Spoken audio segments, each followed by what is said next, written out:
First, let's pay homage to the lineage gurus. Homage to the Venerable Monk Liang. Homage to Master Sakya Kong. Homage to His Holiness the 16th Karmapa. And homage to Master Dukten Dorje.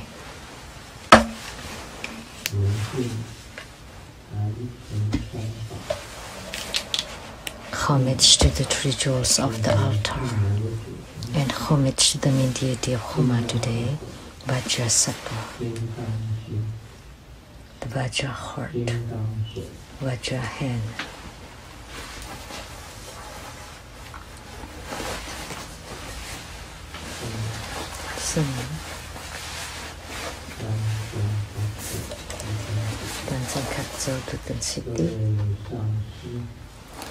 All Dharma masters, Dharma educators, Dharma teachers, Dharma lecturers, Dharma assistants, directors of temples and chapters, and all disciples present here and over India.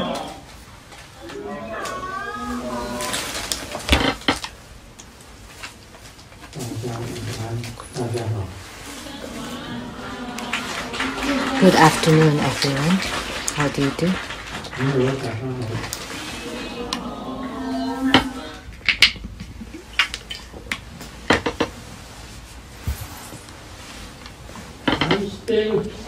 I stay Sarangi. Hola, amigo. Te quiero mucho. Sekomi. Ichiban. Kimochi ii. Kini. Yapi. Bling bling. Konnichiwa.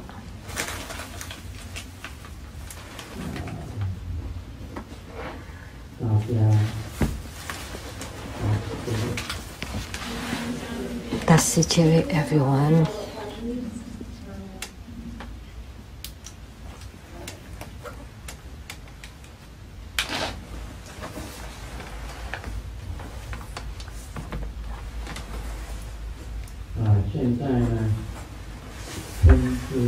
Now I would like to make an announcement for next Sunday, November 22nd, 3 p.m. There will be Kalachakra Homa fire offering ceremony. As we know, Kalachakra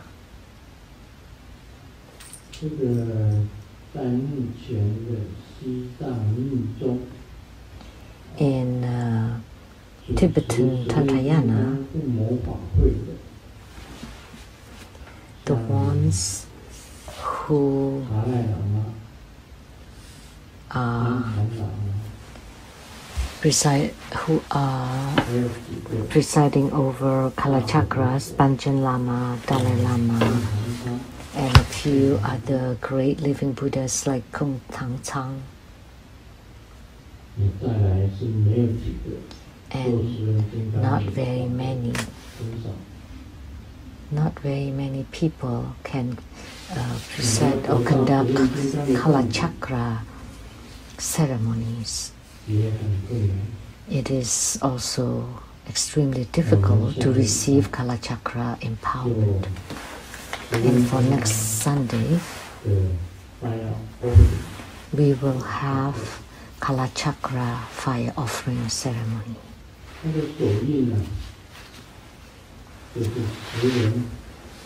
And the mudra is the mudra of the wheel of time, and the mantra, 10 syllables.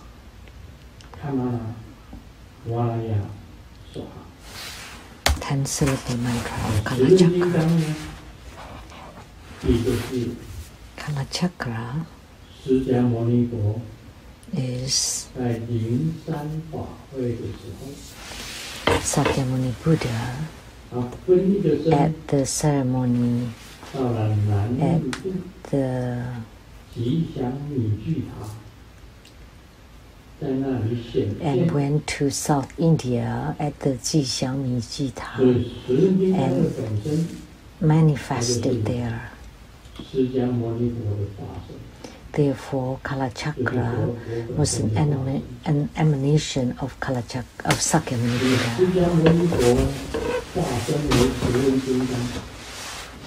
So Sakyamuni Buddha emanated as Kalachakra, and he had 3 wheel of time. One is the outer wheel of time and inner wheel of time. And when the outer and inner wheels of time merge, that becomes the special wheel of time. So therefore there are 3 chakras or 3 wheels of times. So everything from formation to deterioration to emptiness are all all under control of time. Therefore, Kalachakra is in charge of everything.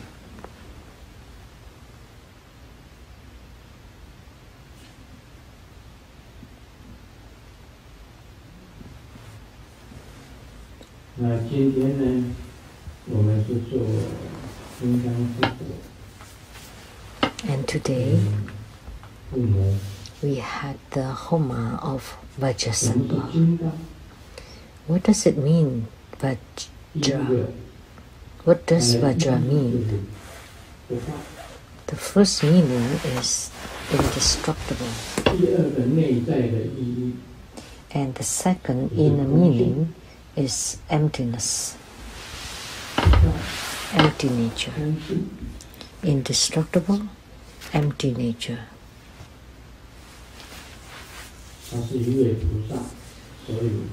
He's a bodhisattva. That's why it's sattva. He's called sattva. He symbolizes the Adharma Buddha and 5 Dhyani Buddhas. He's the 7th Vajradhara or Vajra holder.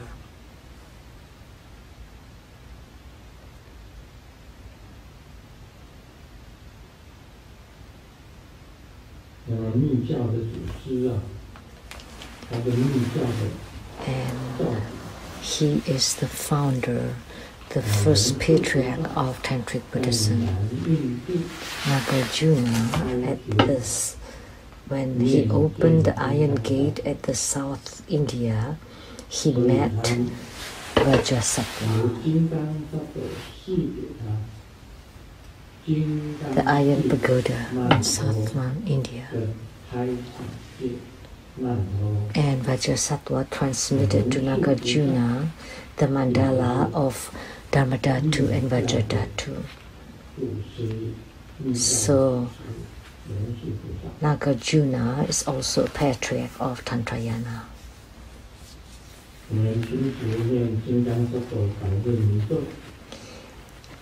Normally, when we chant the Vajrasattva 100 syllable mantra, which is familiar to everybody, that's the long mantra of Vajrasattva, and the short mantra.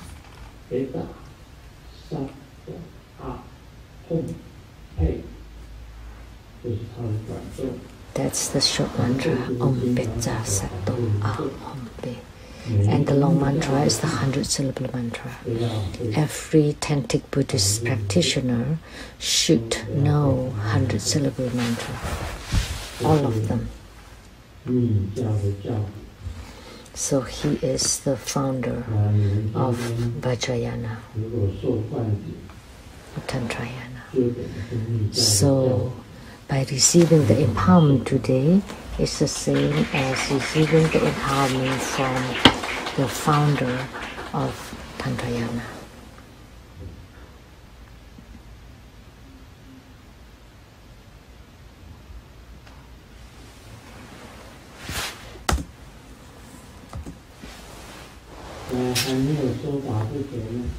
Prior to the Dharma teaching, I would like to start with a joke.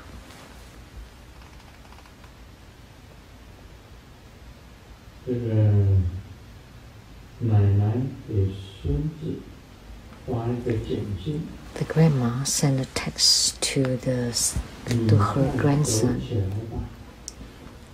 Please hide soon, quickly. And your teacher, because you skipped school, came to home to look for you. And the grandson replied, Grandma, you should hide yourself soon, because I called my teacher and told her that my grandma passed away. That's why I will skip school today.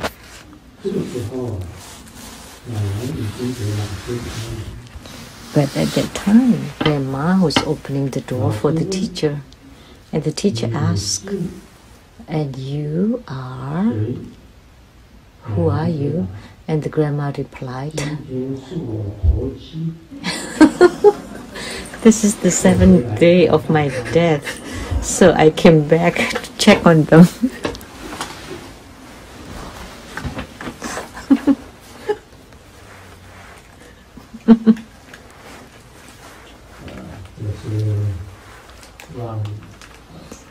Those are lies. When I was little, I skipped schools too.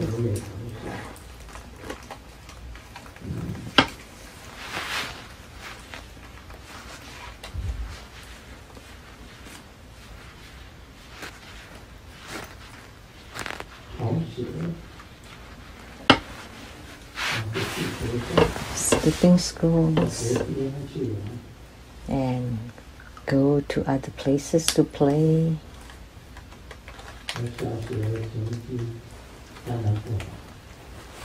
Of course, then my report cards were bad. Therefore, there's always cause and effect in everything.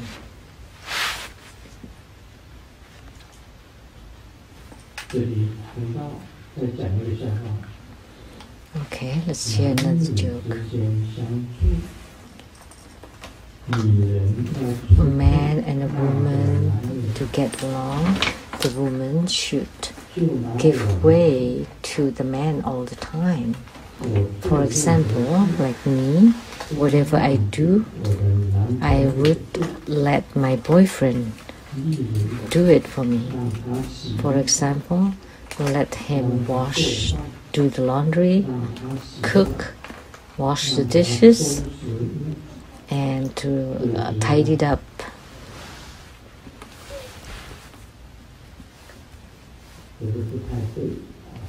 That's not quite right.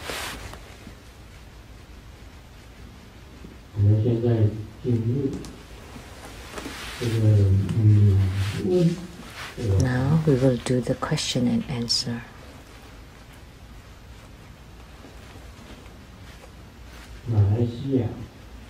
From Malaysia, Zhou Limin. Hua Xunmin.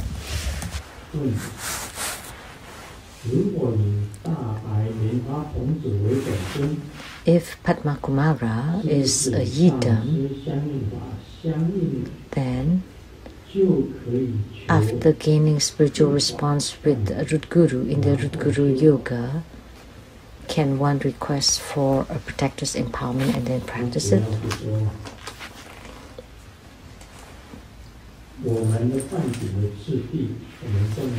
So, the stages for empowerments at Tribhuda school initially is the refuge empowerment or initiation. And the refuge initiation empowerment includes the 4 preliminary practices. There are many empowerments that are quite complicated. There are some Tibetan tantric guru who are like requiring each empowerment for each practice of the 4 preliminary practices. But for us, we make it simple. By taking refuge and receiving refuge initiation, you can start practicing all the preliminary practices. Then you can request for the empowerment for root guru. And if Padmakumara is our yidam, and you have gained spiritual union with the root guru, then you can request for 2 kinds of empowerments. One is for the protector's empowerment and practice, and you can also start your inner tantric practices and request their empowerments. And empowerments are divided into 4 key empowerments. One is the most fundamental, refuge, which is the vase empowerment. And the vase empowerment includes up to the yidam empowerments, including also protectors' empowerments. And second is the inner empowerment, the empowerment of red and white flowers, or the empowerment of white and red bodhi. Those are called the inner empowerment, inner tantra empowerment. And the third kind of empowerment is when you have become the able one. Then you can receive the third kind of empowerment, which is the highest yoga tantra. And the 4th kind of empowerment, or 4th level of empowerment, is the empowerment of great perfection. So Truppada school has 4 kinds of empowerments: the vase empowerment, the red and white flower empowerment, the highest yoga tantra empowerment, and the great perfection empowerment. 4 kinds of empowerments. So as soon as you have gained spiritual response or spiritual union, then you can request for the inner tantra empowerment of red and white flower, and also the protector's empowerment. That's my answer to the question asked by Zhou Li Min from Malaysia. Next, Taiwan, Lian-Hua Seng Neng. Okay, Master and Simu.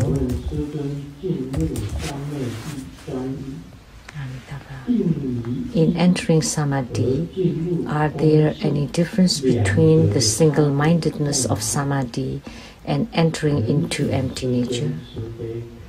What are their differences? Please guide.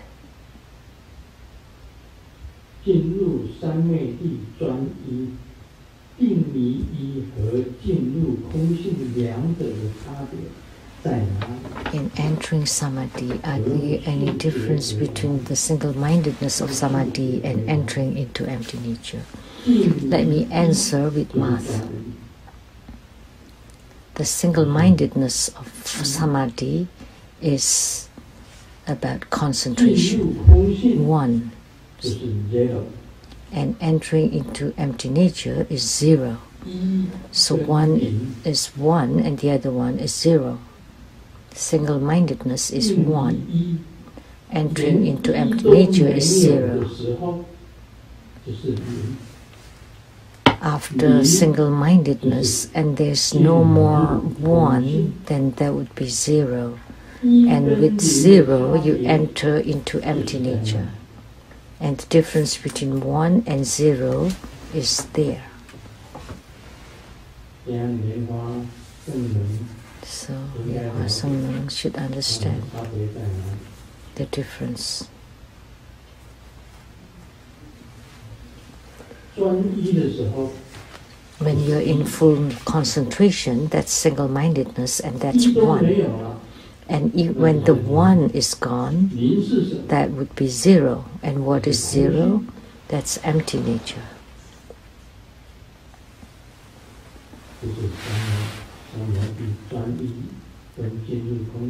So that's the full concentration or single-mindedness of samadhi and entering into empty nature. That's the difference. That's to answer Taiwan Lian Hoa Song Nam. Next, Taiwan. Xi Hong Sun.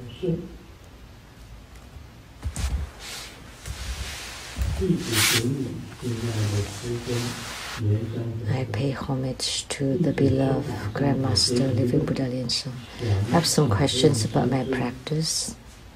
1.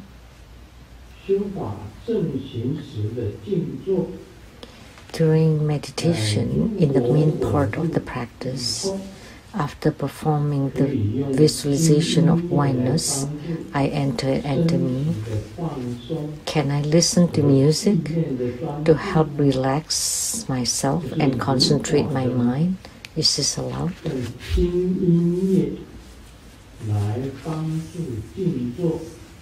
Use music to help relax and concentration after the visualization of oneness.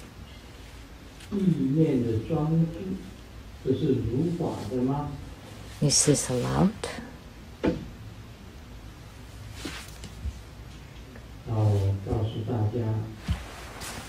Let me tell you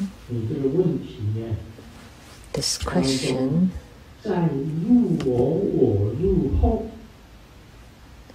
After the visualization of oneness, typically the visualization of I enter and enter me, that's from two to become one. One is me or I, and what is I? That's the practitioner. And the other I is the outer I, the outer yidam, or the practice root guru, yidam or protector, to enter into your body, and the union of the two. That's called the visualization of oneness, or I enter and enter me. And afterwards, can I listen to music to help myself relax and concentrate my mind? That is the question. After visualizing the oneness, how can you stand up and play the music?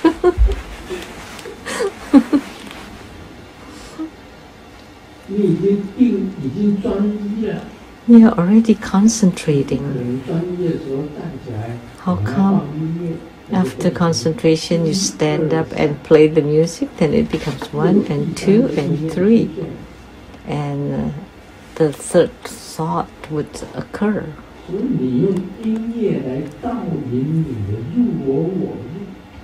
So you use music to guide you to I enter and enter me,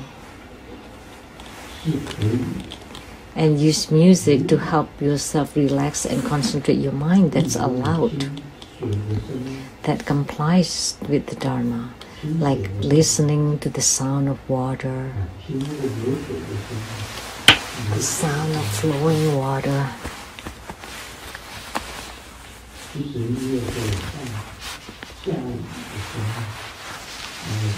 or the sound of rain,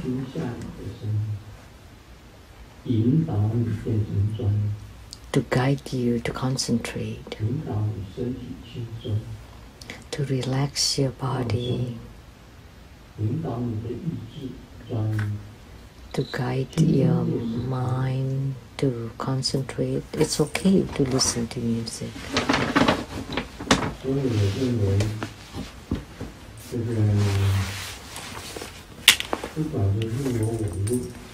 So whether it is the visualization of oneness or entering into samadhi, If by listening to music you can relax yourself and forget about everything, and you're listening to music until eventually the music is gone, even when the music is still playing. And when the music is gone, boom, and you have entered into samadhi. That's allowed. That's the first question. Second question. When chanting Guru Gule Buddha Mother mantra, we need to set up 5 handles and 5 bouquets of flowers. Can I just use 5 blossoms of flowers? Or 5 pots of flowers?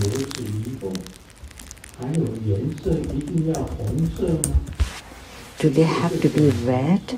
How about pink or purplish? Is that allowed?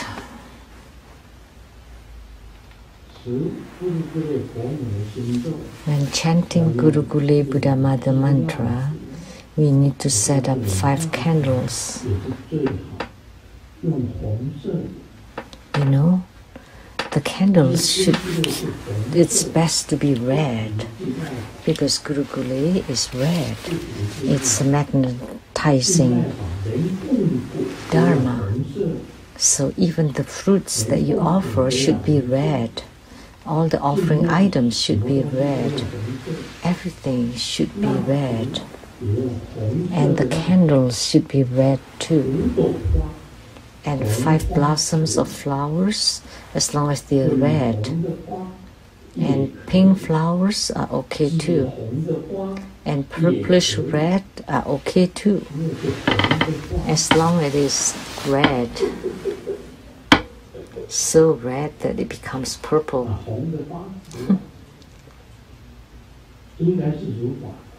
It should be okay.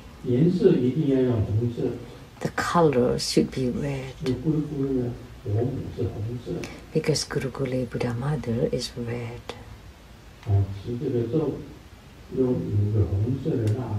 So chanting this mantra, you need 5 red candles, 5 blank bouquets, 5 blossoms, or 5 pots of red flowers, as long as they are red.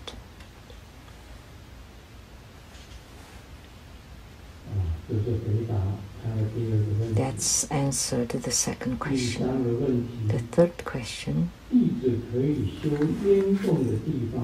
The only place I can do smoke offering is at the balcony on the 2nd floor. But looking down, there is a ghost temple next to it. Can I still do my smoke offering there? You know what is temple for ghosts and spirits? Yu In Kong, Bai Xin Kong, Miao. They are in Taiwan. Yu In Kong, Bai Xin Kong. Those are temples for ghosts. They worship wandering spirits and souls.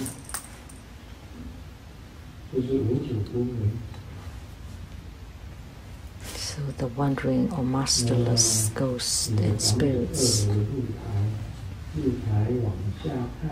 So the 2nd floor balcony, if you look down, there's a temple for the ghosts and spirits.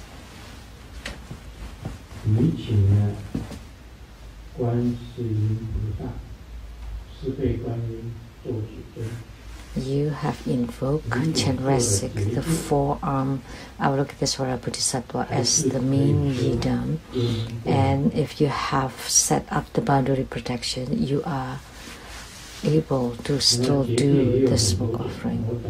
There are many kinds of boundary protection, many of them that I have taught. you can protect and set boundary protection for your own body, then you will be unaffected. Once you are protected, then you're totally unaffected. You first establish the Vajra walls, and on top you use the Vajra net. Underneath where you sit, or the place of your Dharma practice, is the Vajra foundation. And you sit on top of the crossed Vajra. On the Tanka, there is the Vajra, the cross Vajra scepters. That's the Vajra foundation. On your four sides are the Vajra walls, and above you is the Vajra net. And then surrounded by the Vajra fire. That's the protection for your own body. Then you would not be invaded by anything. And when you do smoke offering, you invoke Chenresuk to take charge, so that all the offering items of your smoke offering can be offered to your own attached spirits and karmic creditors to please them. As soon as they feel happy, they will not obstruct you anymore. Then, in your spiritual cultivation, it would be easier to have attainments.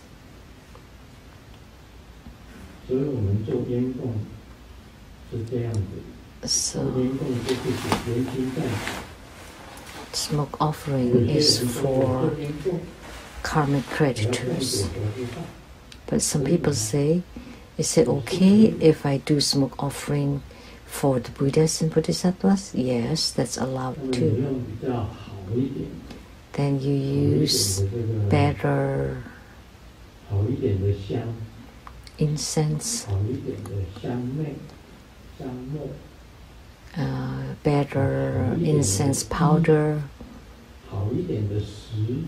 better clothing, foods, transport, and better items.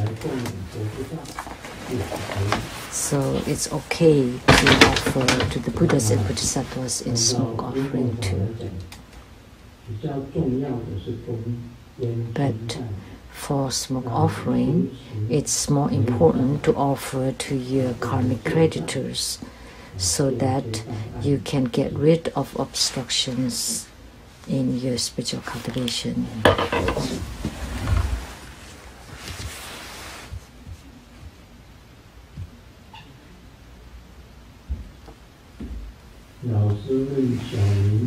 The teacher asked Xiaoming, Xiaoming, can you explain what does this idiom mean? That you're unrivaled.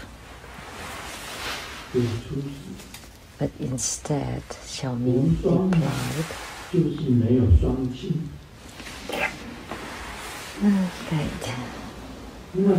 it's a play of words in Chinese. So like you're an orphan at birth. That's what Xiaoming said. So get out of here.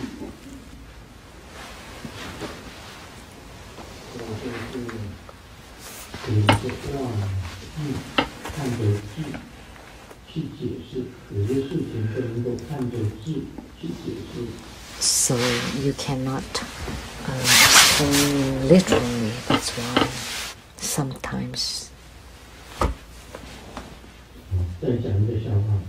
Let's share another joke.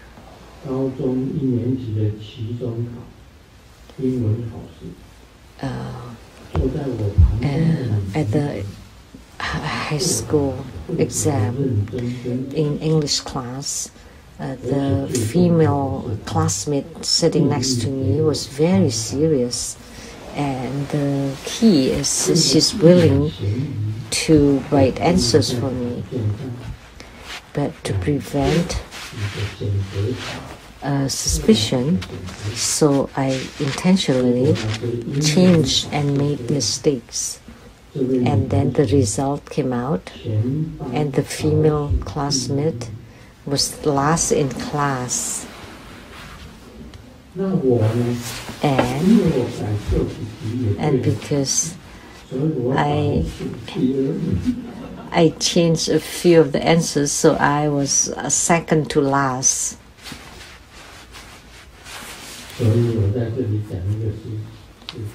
So I would like to say a thing here.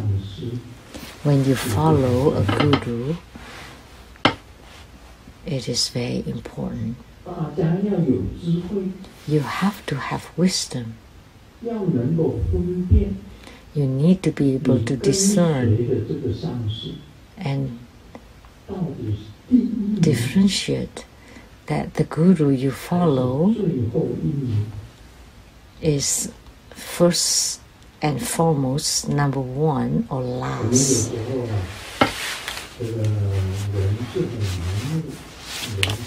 Human beings are blind.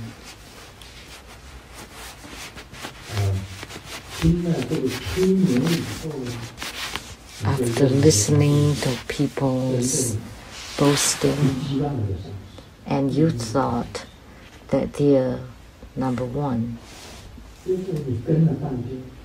and you followed him for quite a while, and then you realize that he's actually one from the last, the first from the last. That's why whatever you do, you have to use your own wisdom to discern.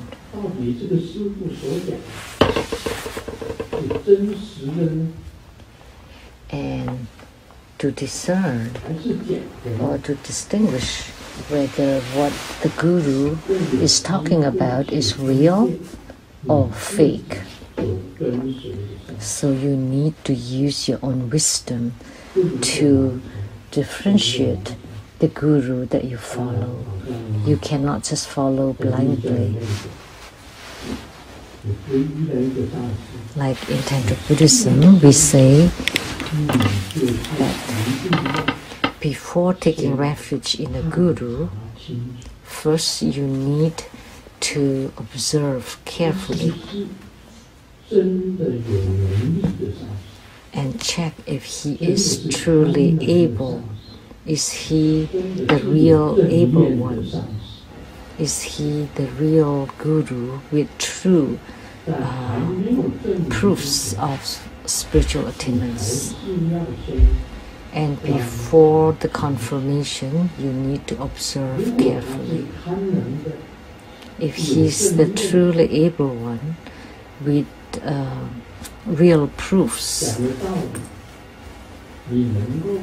of his attainments, and you can clearly understand what he talks about, then it's okay to take refuge in him. But after taking refuge in him, you should not be doubtful or suspect him at all. Don't suspect him anymore after taking refuge. That's how it is. So in choosing a guru in the ancient time,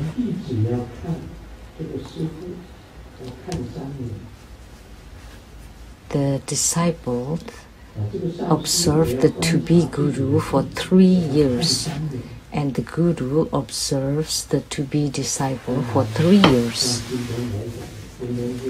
But of course, like today,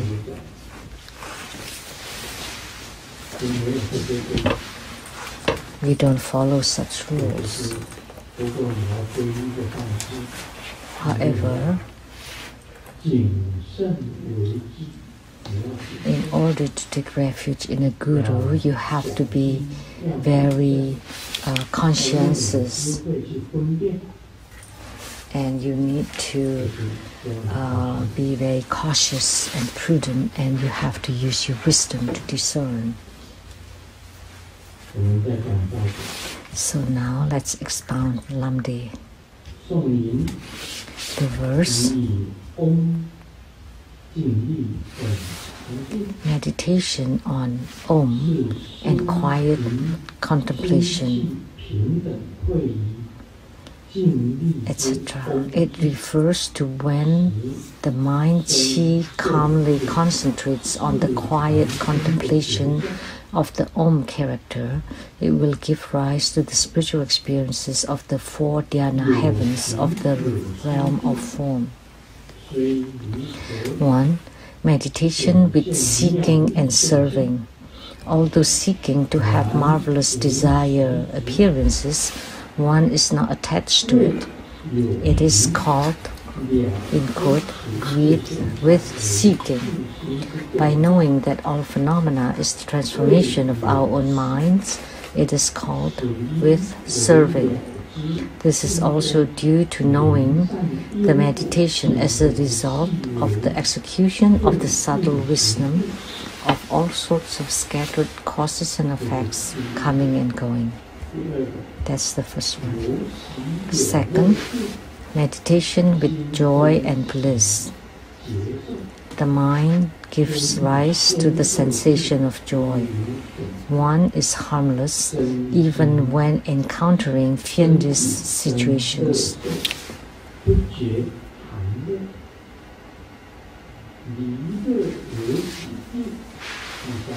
Of frightening situations, the body experiences bliss and one does not feel any colds or no heat.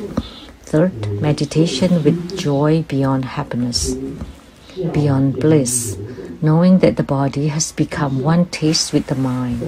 One abandons the joyous sensation of the body and left with only the joyous experience of the mind. One tearfully trembles in laughter. Fourth, meditation with equality, equanimity, and complete purity. Going beyond the bliss and joy of the body and mind, one single-mindedly abides in meditation. This is the spiritual experience of the 4 quiet contemplation. It does not follow the graduated path. Let it be and maintain it. The 4 formless dhyanas. The authentic merging. This is for the formless realm. So let me first talk about the spiritual experiences of the 4 dhyana heavens of the heavenly realm of form.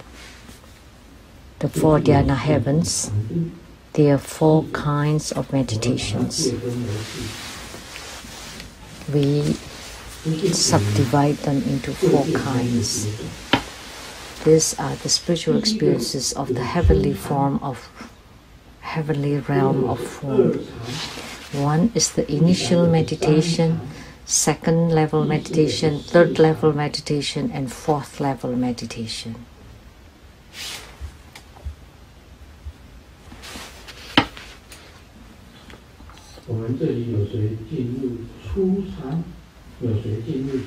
Anyone has entered into the initial meditation?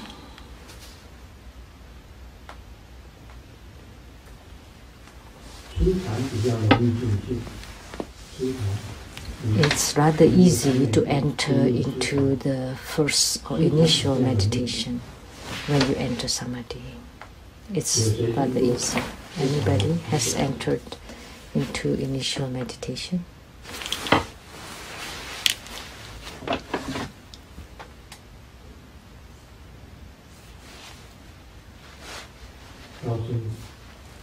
Let me tell you.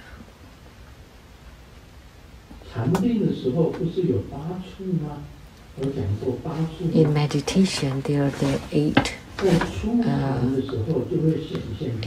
touches, and during the initial meditation, there are these 8 contacts or emotions. And one of them is movement, like when I join my palms. That's the sensation of movement or when you feel itch all over your skin, like the ants crawling on your skin.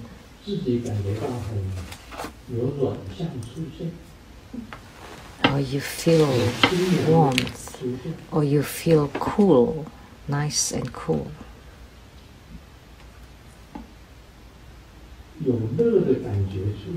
Or you feel a sensation of bliss or joy.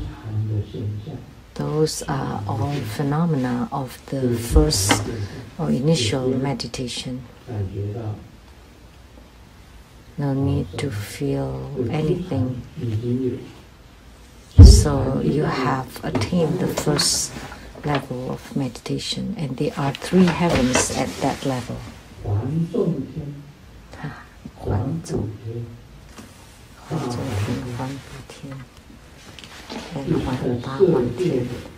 Which is the Brahma heavens.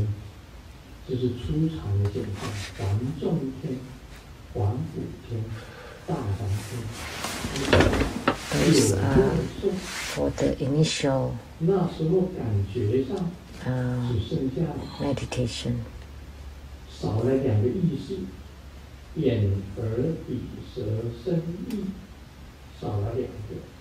So, for the consciousness, the eyes, ears, nose, tongue, body and mind, you have 2 of them have gone. So the tongue and the nose and the sense of smell, the sense of taste, these 2 senses are gone in the initial meditation. So in the initial meditation, there are 3 heavens associated with it. That's the key. Then you need to know that you have reached this initial stage of meditation. And the second stage of meditation.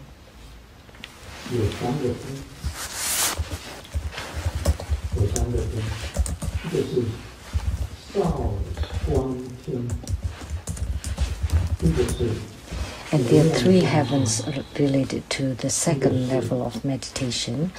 The slight light heavens, and then the heaven of light and sound, and then the heaven of the auspicious light.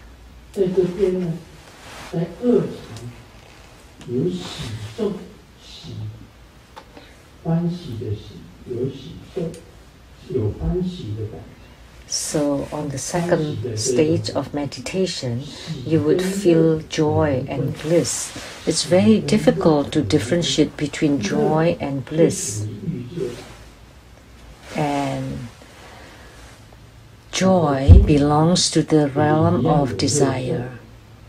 And in the initial stage of meditation, there's the sensation of bliss. And on the second stage of meditation, all that you have left is the joy. There are 3 heavens at the second stage of meditation. And then on the third stage of meditation, there are also 3 heavens. And the minor purity heaven, or Parita Supa, and boundless purity heaven, and the all pure heaven, or Supa Krishna. So they focus on purity. So the third stage of meditation, so the minor purity heaven, boundless purity heaven, and all pure purity heaven. And at the boundless purity heaven, we know Vishnu is there.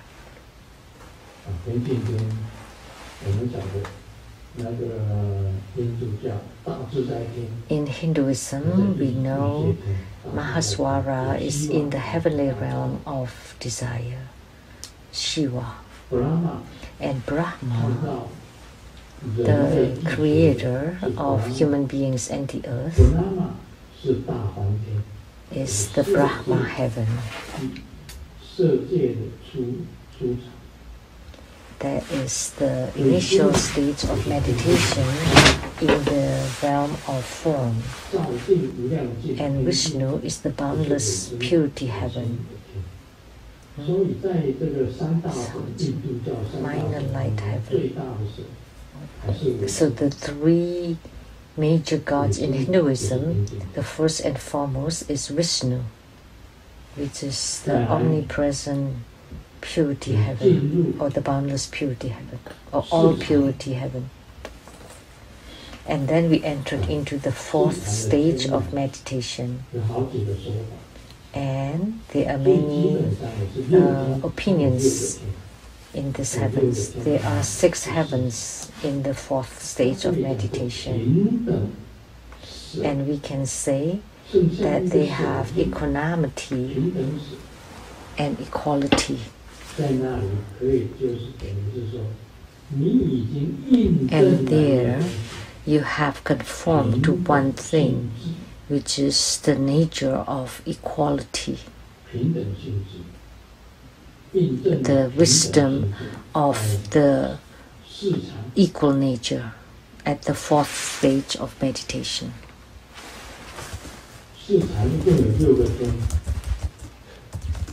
And there are a total of 6 heavens, and of them there are the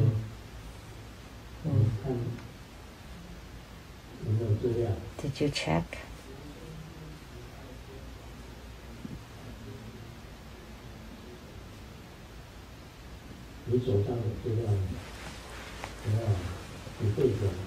You memorize it? Are you reading it? Yeah, I have memorized it before. So he's a real Buddhist. Grandmaster does not memorize them, but I know basically there are 6 heavens there. Some people say 8, some people 10, but basically 6 heavens. 上进天、上行天、福生天、福爱天、广博天。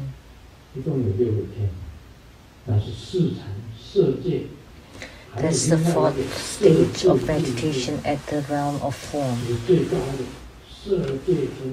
And Se Ju Jing Tian. And the highest heaven at the realm of form is the ultimate form heaven. I don't memorize them, but he did. So he must be serious in his Buddhist studies. So this is divided into 4 kinds of meditations. One is meditation with seeking and serving. Second, meditation with joy and bliss. Third, meditation with joy beyond bliss. And fourth, meditation with equality, equanimity, and complete purity. So the initial stage of meditation is the meditation with seeking and serving. The second stage of meditation is meditation with joy and bliss. And the third stage of meditation is meditation with joy beyond bliss. And the fourth stage of meditation is meditation with equality, equanimity, and complete purity.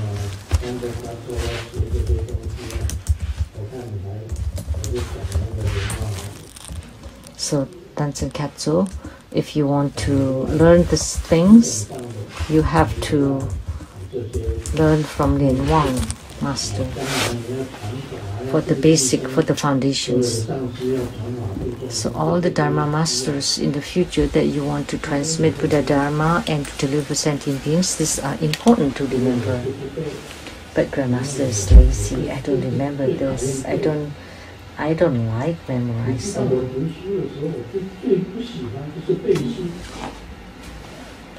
And you know, in school, I hate memorizing. You know why I don't like English? Because I don't like to memorize all those words. Memorizing all the vocabularies. Oh, it's quite...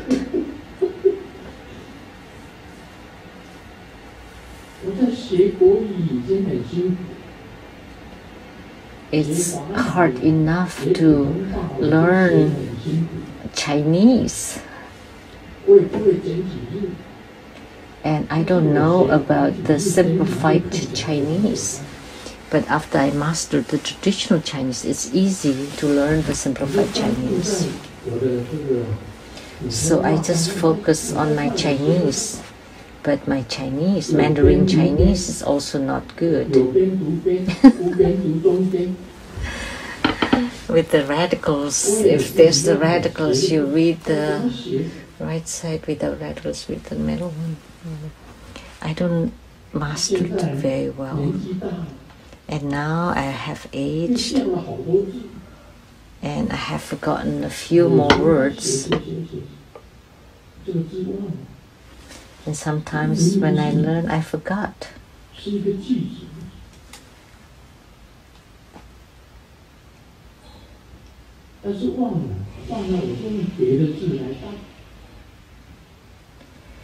And because I forgot, I replace it using other characters. You know, when I write, and I have to get up, and I have to go and ask Simu, and that would be a waste of a lot of time. And she has to check her cell phone, but she knows about the phonetics, and she can check the characters on her cell phones. But I have no cell phones, so I use other words. And I would change it when I remember. Just for the Chinese, it's already so hard, and I have to memorize the English words. And I didn't want to immigrate. I never thought of it. But Golden Mother told me, go to America.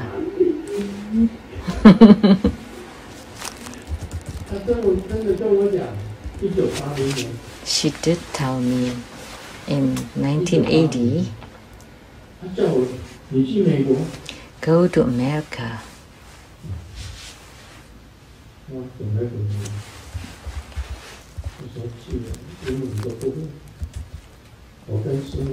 At that time, I didn't know English, and Simu, when she was studying, she loved English, but I hated English is yucky. I hated it, but she loved it. But coming here, I just rely, just kind of touch it, barely breathe it, to learn a few words. What a pitiful that we, without any English knowledge, come to the world of English. Fo Qing and Fo Qi often told us,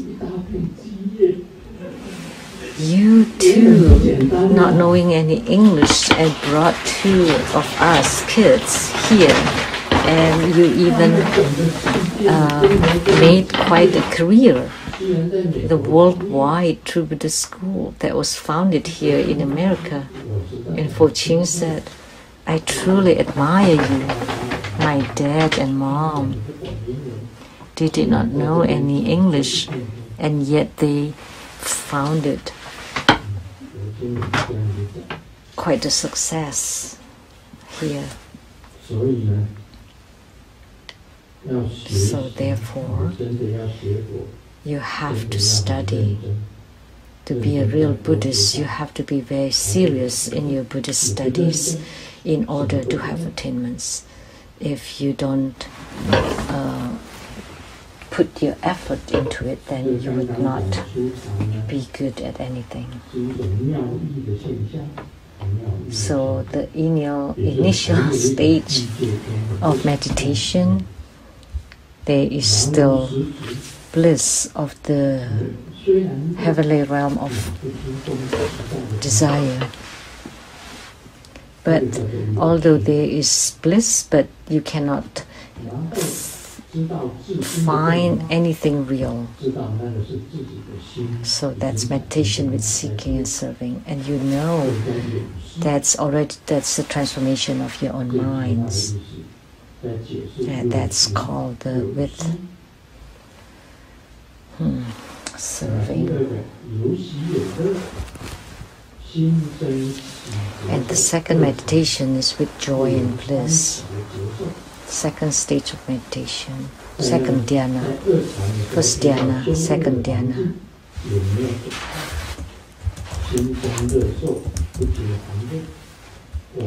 The mind gives rise to the sensation of joy, and one is harmless even when encountering fierce situations.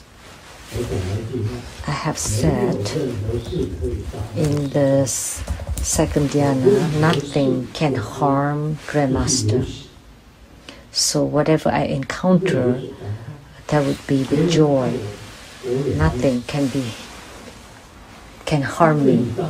Even when other people harm me, I am still joyful because you have reached the second dhyana, the second stage of meditation.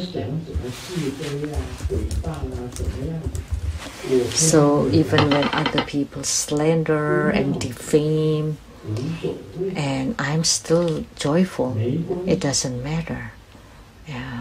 No big deal. It's none of my business.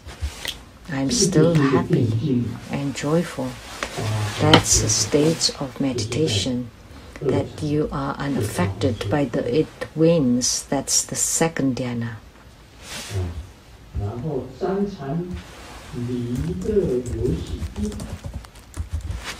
And the third dhyana is the meditation with joy beyond bliss.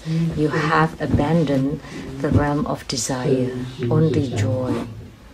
That the body and mind are the same, are one taste. Body and mind are one taste.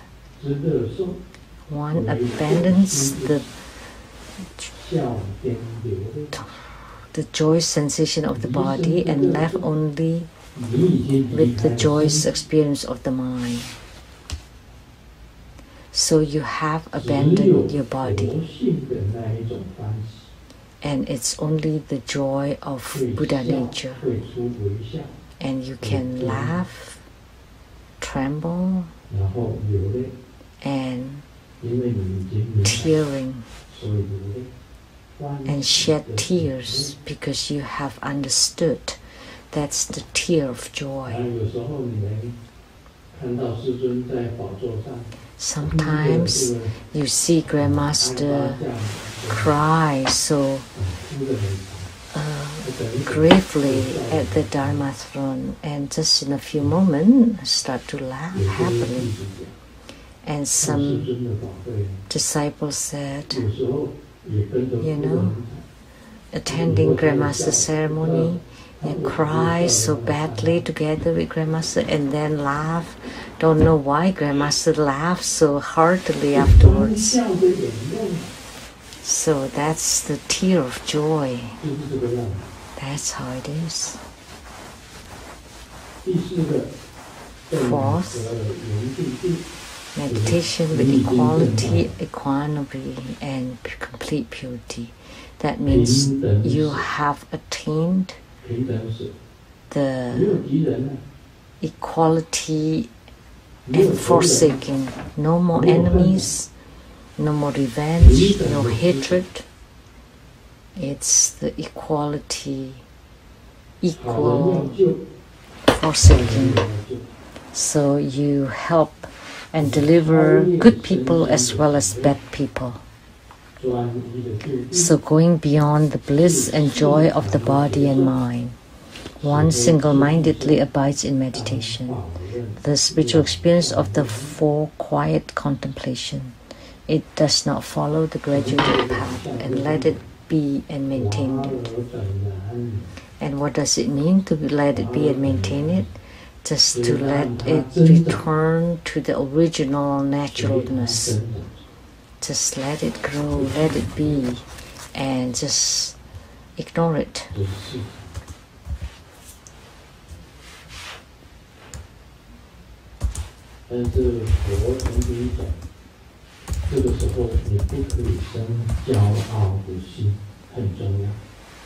But Buddha said that at this time you should not have any arrogance.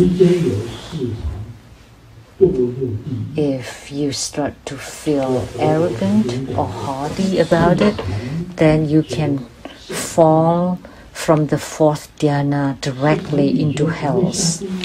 That's why the Buddha once said that the monks at the fourth dhyana can fall into hells, because when you reach the fourth dhyana, you think that you're superior beyond everyone.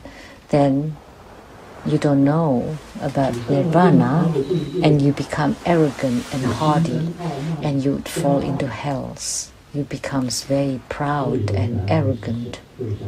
Then you will still fall into hells. That's why you have to enhance the mind and just let it be, but by all means never to give rise to arrogance and pride, because arrogance is the same as the Mara or demon.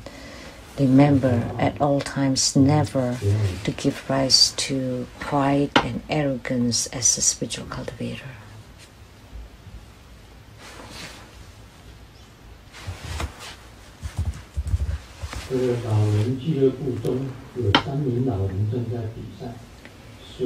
Three elderlies are competing who has the worst Alzheimer. The first one said, "My Alzheimer is very severe. Every morning when I read the newspaper, I would forget if I'm reading it or I haven't finished reading it. That's severe." And the second elderly said, "What's so big deal about that? Every morning after I take off my pants and I sit on the toilet, and am I still making bowel movement or have I finished it? That's also severe." And the last elderly said, "So what's so big deal about that? My Alzheimer?"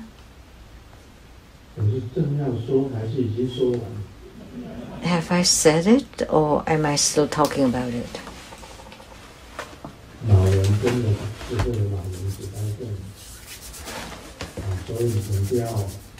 So elderly people do have Alzheimer.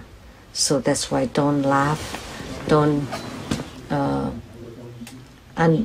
laugh at me for being forgetful. The same with Sumu, that she would get out from the house and then come back again and forgot something and go back again into the house and again. Because sometimes it's the same, I would forget, have I taken my vitamins? I cannot take them again, right?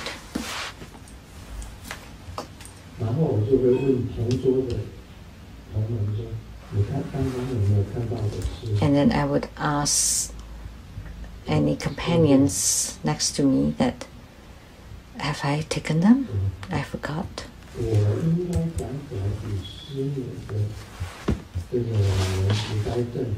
I should say that my Alzheimer should be a little less than Simu, because she often get out from the house and go back again, and get out from the house and go back again. And she always forgets something. But she only remembered one thing, which is when she was dating.